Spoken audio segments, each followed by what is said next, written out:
So, story out of the Big Ten. Football. Switching gears from women's college golf to football. By the way, the men's golf regionals are next week. And we'll try to keep you up to date with what's happening in those as well. So the Big Ten is strongly considering removing the non-conference Power 5 opponent requirement from schedules. That apparently Michigan does not have to follow. I don't know why, but they get away with it. Wasn't that because of a cancellation? Like there was a home-and-home cancellation on Michigan's schedule? I think that's the reason that Michigan does not have a Power 5 team on their schedule last year or this year. Yeah, I just like taking shots at Michigan. Either way. Okay. Well, okay, but I mean, even when you take shots, it's like you got to tell the whole story, kind of. No, you don't. That's the beauty of it. Since 2016, the Big Ten has required league members to play at least one non-conference Power 5 opponent annually. However, Big Ten schools could ask the league office for exemption for other programs not in a Power 5 league to count as its requirement. Exactly like the SEC, BYU, Notre Dame, etc. Sure. Besides teams from other Power 5 leagues, the ACC, Big 12, Pac-12, and the SEC, plus Notre Dame and several non-Power 5 programs counted toward the Power 5 requirement. That includes all three service academies, Army, Navy, and Air Force, along with BYU, Cincinnati, UConn, and a few others. So, interestingly enough, this could go into effect next year if the Big Ten chooses to lift the requirement, which would coincide with the first year of a 12-team college football playoff. The irony in that is, in theory, it's less important next year to remove that game from your schedule than it has been for the last 7 years. It is, unless you want to increase the volume of teams that make it. One fewer speed bump for a Penn State, who routinely loses to Ohio State. You know what I mean?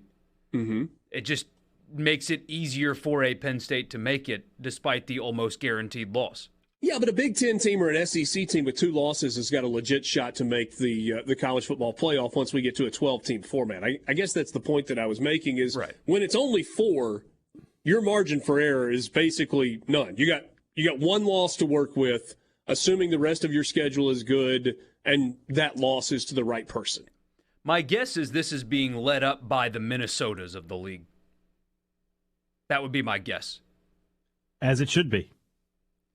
Whereas in the SEC, it should be led by the Mississippi States and Ole Misses and Vanderbilts and South Carolina. The mid-tier teams, the ones who can find ways to have 9-10 win seasons, on not regularly, but every now and then, should be pushing to try to get rid of their difficult games and have 3 pushovers and then play the conference games. Hey, Dad, you are a proponent of the Scott Strickland scheduling model at Mississippi State, right? Your 4 non-conference games should make you 4-0. Yes. And then you go win 2 in the SEC and you're in a bowl. You win 3 in the SEC, you're in a better bowl. You go 500 in league play at 4-4, and now you have had what is traditionally a really, really good season. And anything above that is an outstanding season historically. I think he said it best when he said, I'd rather play them in January than in September. It's part of the reason that Mississippi State has been to how many straight bowl games? 13 straight bowl games. And yes, I know there are a couple of asterisks, whatever. Set it aside. It's fine. They've played in 13 straight football postseasons. If you are a Mississippi State fan that is 18 years old or younger, in some cases 20 years old or younger, you have never known Mississippi State not in the postseason, not in a bowl game, in your life. And hey, Dad, for your life, you can't say the same thing. For my life, I can't say the same thing. Borky can't say the same thing in his lifetime. But if you're a sophomore in college or younger, you don't know a Mississippi State football program that doesn't play in a bowl game, unless you just like have vivid memories of going to St. Petersburg when you were 6. I don't know. I know that doesn't add up exactly right, but you understand what I'm saying. I don't love it. As a fan of college football, I'm concerned that this will bleed down here, and I don't like that. We'll pick up this conversation on the Big Ten goes to a scheduling model where they don't require their teams to play a non-conference Power 5 game. So in terms of the Big Ten, we're talking a game against the SEC, the ACC, the Pac-12, the Big 12, or a handful of other schools. If that happens in the Big Ten, will we see a trickle-down effect in the SEC, or will the SEC stand put and say, no, we're okay. We're okay with the model the way it is. Even if we go to a 9-game conference schedule, we are not going to eliminate the requirement that you play a Power 5 school. And I would put this into the conversation as well. By the way, we've got a bunch of messages from you guys on the C Spire text line with some opinions on this, and it's great. We talk regularly, and Borky, you probably beat the drum on this more than anybody else, about everything that happens in college football being intentional or not, anti-fan. Raised ticket prices don't help the fan. Raised premium seating, concessions, the cost of everything. Most of that's cost-related. Mostly.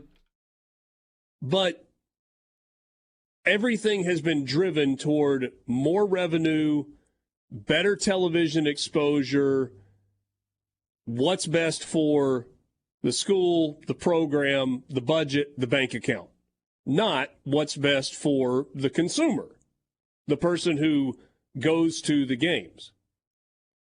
This is actually, even if it is a byproduct of something else, one piece of that equation that is good for the fan.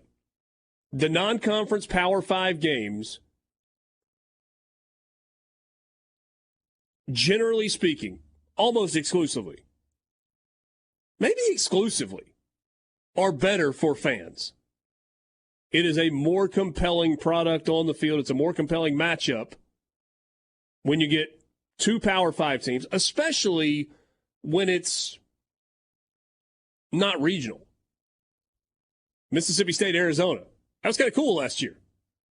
Long way away, late night kickoff, all of those things. You don't see Mississippi State and Arizona all the time. You got that. What do you think, Borky? Yeah, if they, regardless of the schedule choice that the SEC makes, whether they go to the 9 games and do 3+6 or stick with 8 and do 1+7, you're still going to see the entire league anyway. And the reason they need to blow up the current scheduling model is the monotony. It's the same teams every year. You don't see anybody from the East. It's like you're not even in a conference. So either model that they choose, you're going to go to every stadium once in a 4-year period. You're going to play every team twice in a 4-year period. It's going to happen that way. If you get rid of the Power 5 requirement, it's going to feel new for a while, but there will be some monotony setting in because it is going to be the same teams every year, which we like. We like when Ole Miss plays Arkansas. We like when Mississippi State plays LSU, of course. But the diversity of schedule is a positive.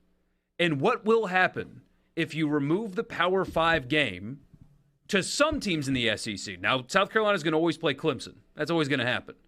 Kentucky's always going to play Louisville. But you are going to have teams that are just going to use their non-conference games to play directional U to pile up wins, and that is something that I don't want to see. I'm sad that the Big Ten might shut this down, because how many Big Ten teams are going to play SEC teams anymore? You think Minnesota's going to make a trip to Starkville and vice versa? If they don't have to anymore? Maybe not. They might, but maybe not. And one thing that I've really enjoyed about these requirements is what you just mentioned. Mississippi State, Arizona, that's cool. Ole Miss is playing Southern Cal in 2 years. Those kind of games are going to go away if you get rid of that requirement for the sake of piling up wins. Now, it's probably better for the Ole Miss and the Mississippi States of the world to just have a schedule that's as easy as you can make it. But as a consumer of college football, I cannot wait for Ole Miss to go play in the Coliseum. That's going to be awesome. And we need more of that. I would love one day for Mississippi State to go to Happy Valley. But if those requirements go away, those games are going to become lesser, and that is bad for the overall health of the sport. Whether you go to 9 games or 8 games in the SEC, that requirement needs to stay. Or else it's just going to be Troy and Middle Tennessee and Chattanooga and Furman on your schedule, as opposed to Southern Cal, Minnesota, Virginia Tech.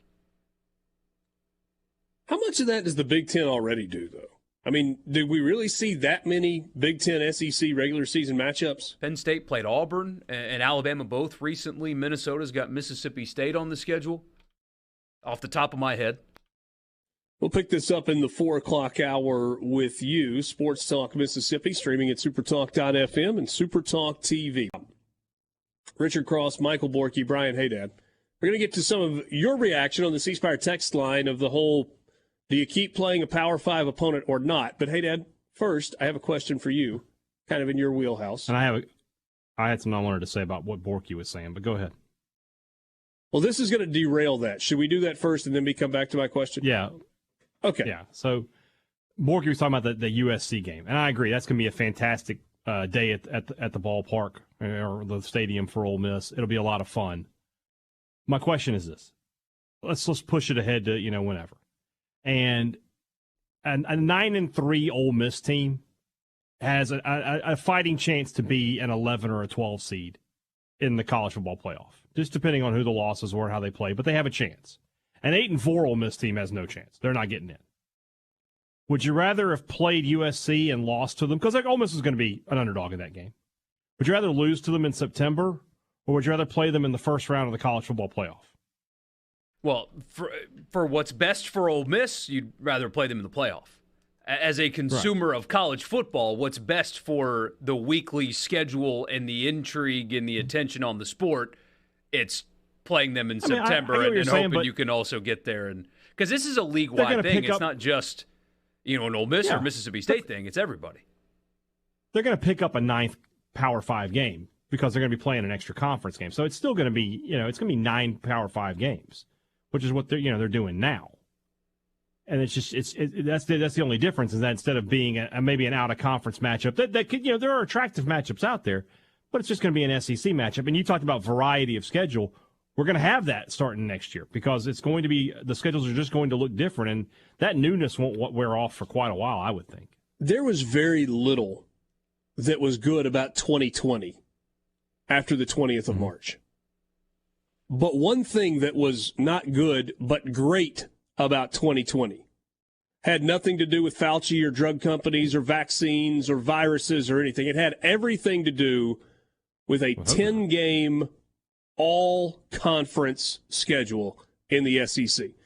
I know we only had quarter-full stadiums, and it was weird, and there were restrictions and masks when you were moving about, all that crap that went on that was so ridiculous, was so theater of the mind. Sorry, I did not mean to take that left turn or right turn, whatever. The point I'm making is, yes, it was a far right turn. The point I'm making is the football schedule itself was great that year. There was not a single week where we were talking about Mississippi State against VMI or Ole Miss against Southeastern Louisiana or Northwestern State or whatever. It was spectacular. Yes, and State was 3-7 and would have missed a bowl game in a regular year. Ole Miss went 4-5, would have been 4-6 because they played the A&M game. A&M was likely going to win and wouldn't have gone to a bowl game. I disagree on that. But. I don't. That A&M team was 5th in the nation. Kellen Mond wasn't going to play in that game. They played the game COVID when it was issues. Scheduled in a regular situation. A&M's going to win that game.